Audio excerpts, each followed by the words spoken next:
আসসালামু আলাইকুম।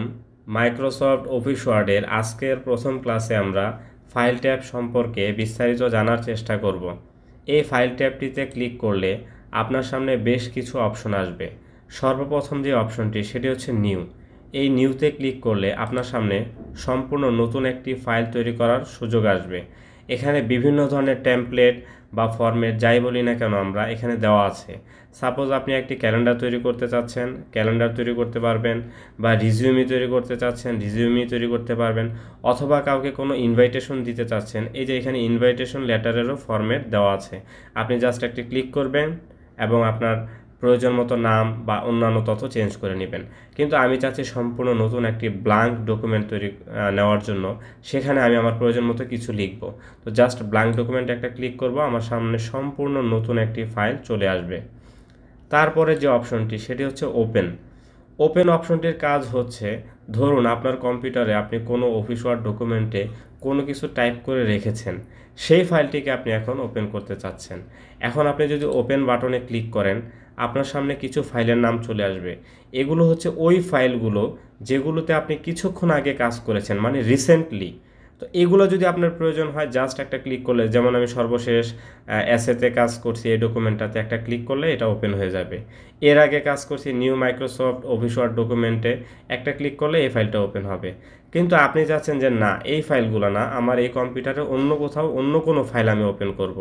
সেই ক্ষেত্রে আপনাকে আপনার কম্পিউটারে যেতে হবে। সাপোজ এই যে ব্রাউজে ক্লিক করলে আপনার কম্পিউটারে আপনি যাবেন। যাওয়ার পরে ধরুন আমার ফাইলটা কোথায় আছে, আমার ফাইলটা আমার এই যে হার্ড ডিস্কের এই নিউ ভলিউম ইতে আছে। হ্যাঁ, ইউটিউবে ক্লিক করলাম, এই ফোল্ডারে এই যে এসএ নামে এইখানে ফাইলটা আছে। এই ফাইলটাকে সিলেক্ট করার পর, সিলেক্ট কিভাবে করবেন সেটা তো আপনারা জানেনই। তারপর আবার বলে রাখি, মাউসের লেফট বাটনে একটা ক্লিক করলেই সিলেক্ট হয়ে যাবে। ক্লিক করার পরে ওপেনে ক্লিক করলে সেই ফাইলটি আপনি এখানে এই যে এভাবে ওপেন করতে পারবেন। তারপরে আমি আবার ওপেন অপশনে যাচ্ছি। এখানে আপনারা যারা ওয়ান ড্রাইভ সম্পর্কে জানেন, ওয়ান ড্রাইভ থেকেও আপনি কোনো ফাইল ওয়ান ড্রাইভে রাখতেও পারবেন, আবার সেখান থেকে ওপেনও করতে পারবেন। সেজন্য আপনাকে একটা ওয়ান ড্রাইভ ফাইল অ্যাকাউন্ট তৈরি করতে হবে। তো ওয়ান ড্রাইভ অ্যাকাউন্ট কিভাবে তৈরি করতে হয়, সেখানে ফাইল কিভাবে রাখতে হয় এবং কিভাবে সেখান থেকে ফাইলটাকে ব্যবহার করতে হয়, সেটা নিয়ে আমরা পরবর্তীতে আপনাদেরকে ভিডিওতে দেখাবো, যাতে করে আপনি ওয়ান ড্রাইভে ফাইল রেখে কম্পিউটার ছাড়া মোবাইল দিয়েও আপনার ফাইলটিকে আপনি ওপেন করতে পারেন। সেটা বিস্তারিত আমরা পরে জানাবো। তারপরের যে অপশনটি সেটি হচ্ছে সেভ। সেভ সম্পর্কে আমাদেরকে একটু ভালোভাবে খেয়াল করতে হবে, এটা খুব গুরুত্বপূর্ণ একটা বিষয়। এটা সম্পর্কে যদি আপনি ভালো না জানেন, দেখা গেল সারাদিন ধরে আপনি কাজ করলেন, সেভ না দেওয়ার কারণে হঠাৎ করে কারেন্ট চলে গেল, আপনার সব কাজ নষ্ট হয়ে গেল। এই জন্য এই জিনিসটা আপনাকে খুবই গুরুত্ব দিতে হবে। আমি যদি এখন সেভে ক্লিক করি, আমার ফাইলটি সেভ হয়ে গেছে। হ্যাঁ, আগেই ফাইলটি সেভ দুই ধরনের হয়। এখানে আপনাকে একটা বিষয় ভালোভাবে খেয়াল করতে হবে, সেভ দুই ধরনের হয়। ধরুন আমার এই ফাইলটি আগে থেকে এই যে SA1 নামে সেভ করা আছে। তো এই ফাইলটিতে আমি কোনো কিছু লিখলাম, সাপোজ লিখলাম আই অ্যাম আ বয়। হ্যাঁ, এই লেখাটা লেখার পর আমার ফাইলে একটু পরিবর্তন আসলো। এখন যদি আমি সেভ না দিয়ে ফাইলটা ক্লোজ করে ফেলি, তাহলে আই অ্যাম এ বয় আর এই এতটুকু লেখা থাকবে না, বাকি সব লেখা থাকবে, কারণ সেটা আমি আগেই সেভ করে রাখছি। এখন যদি আমি সেভ করি, তাহলে এই যে পরিবর্তনটা হলো, দুইটা লাইন বেশি লিখলাম, এটা সেভ হবে।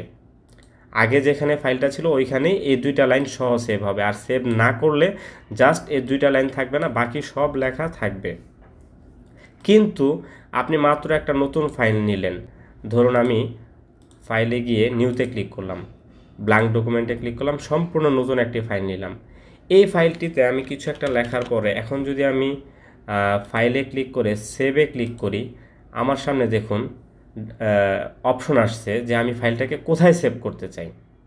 কারণ কি, এই অপশনটা আসার কারণ হচ্ছে এই ফাইলটাকে কোনো সেভ করা হয় না। এই যে এটার যদি টাইটেল বারে আপনি খেয়াল করেন, এটার নাম হচ্ছে ডকুমেন্ট 4। আপনি যেহেতু কোনো নাম দেন নাই বা ফাইলটাকে সেভ করেন নাই, এই জন্য মাইক্রোসফট অফিস ওয়ার্ড অটোমেটিক এটাকে ডকুমেন্ট 4 নামে শো করতেছে, কিন্তু ফাইলটাকে কোথাও সে সেভ করে নেই। এটাকে সেভ করতে হলে আপনাকে এখানে লোকেশন দেখানো লাগবে যে আপনি ফাইলটাকে কোথায় সেভ করতে চাচ্ছেন। সাপোজ আমি ব্রাউজে ক্লিক করে আমার কম্পিউটারে আমি সেভ করতে চাচ্ছি ডেস্কটপে। যে ডেস্কটপে একটা ক্লিক করলাম, ডেস্কটপে ক্লিক করার পরে আপনাকে এখানে ফাইল নেমের জায়গায় ফাইলের নাম লিখতে হবে। আপনি যদি কোনো নাম না দেন তাহলে ফাইলকে কিভাবে খুঁজে পাবেন? কোনটাতে সিবি লিখছেন, কোনটাতে কোশ্চেন লিখছেন, খুঁজে পাবেন না তো। তো এই জন্য এখানে নাম দিয়ে ফাইলটা সেভ করাটাই উত্তম। সাপোজ আমি আমার নাম দিয়ে, বা ধরুন আমি একটা সিবি লিখছি, সিবি লিখে সেভে ক্লিক করলে ফাইলটা সেভ হয়ে যাবে।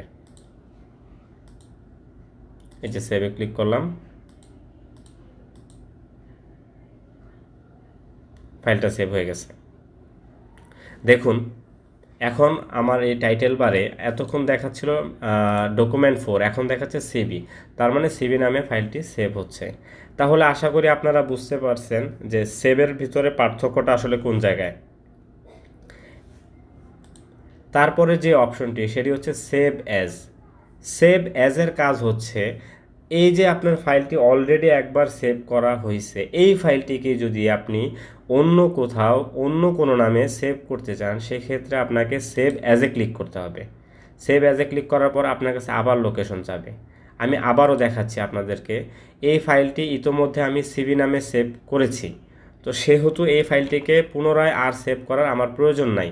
জাস্ট আমি এখানে আরও যদি 2-4টা লাইন লিখি, লেখার পর আমি সেভে ক্লিক করলে ওই লাইনগুলো সেভ হয়ে যাবে।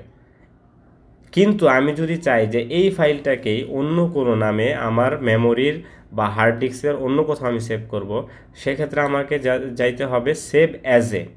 সেভ অ্যাজে ক্লিক করলে আমার কাছে অপশন যাবে আমি কোথায় কোন নামে সেভ করতে চাই। কিন্তু সেভে ক্লিক করলে কিন্তু আমার কাছে কোনো অপশন চাবে না। কেন চাবে না? কারণ সেভ তো এটা অলরেডি হয়েই আছে। যদি আমি সেভ অ্যাজের মাধ্যমে আবার সেভ করতে চাই তাহলে সে আবার আমার কাছে লোকেশন চাবে, আমি তাকে ব্রাউজে ক্লিক করার মাধ্যমে সেভ করব। এই যে দেখুন আবার নতুন করে লোকেশন চাচ্ছে। সাপোজ এই ফাইলটা আমি এখন আর ডেস্কটপে সেভ করব না, এখন আমি সেভ করব আমার ধরুন ভলিউম ডিতে আমি এখন আবার অন্য নামে সেভ করব। ধরুন আমি সিবি না লিখে লেটার নামে সেভ করলাম, তাহলে এই ফাইলটাই একবার সিবি নামে সেভ হয়েছে, একবার লেটার নামে সেভ হয়েছে।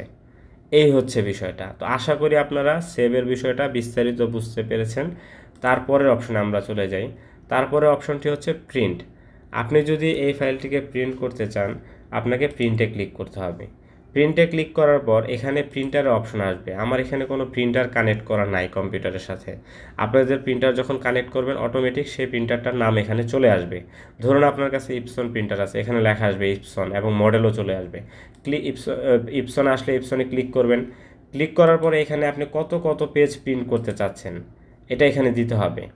সাপোজ আপনি প্রিন্ট কারেন্ট পেজ, আপনি শুধু যেই পেজে আসছেন এই পেজটাই প্রিন্ট করতে চান, সেক্ষেত্রে শুধু কারেন্ট পেজে ক্লিক করবেন। আর যদি নাম্বার দিতে চান যে আমি 1 নাম্বার, 3 নাম্বার এবং 5 নাম্বার পেজটা প্রিন্ট করতে চাই, তাহলে 1 দিয়ে কমা দিয়ে 3 দিবেন, কমা দিয়ে 5 দিবেন, তাহলে 1, 3 এবং 5 নাম্বার পেজ প্রিন্ট হবে। আর এখানে লেটার, এখান থেকে আপনি পেজের সাইজ দিয়ে দিবেন, A4 হলে A4, লিগেল হলে লিগেল, যেই সাইজের পেজে কাজ করবেন ওই সাইজের পেজ দিয়ে দিলে, দেওয়ার পরে প্রিন্টে ক্লিক করবেন, আপনার পেজটি প্রিন্ট হয়ে যাবে। আশা করি আপনারা বুঝতে পেরেছেন। তারপরেও যদি কোনো বিষয় না বুঝে থাকেন কমেন্টে জানাবেন, আমরা ইনশাল্লাহ সেটা পরবর্তী ভিডিওতে সমাধান করে দেওয়ার চেষ্টা করব। ভালো থাকার চেষ্টা করবেন। আল্লাহ হাফেজ।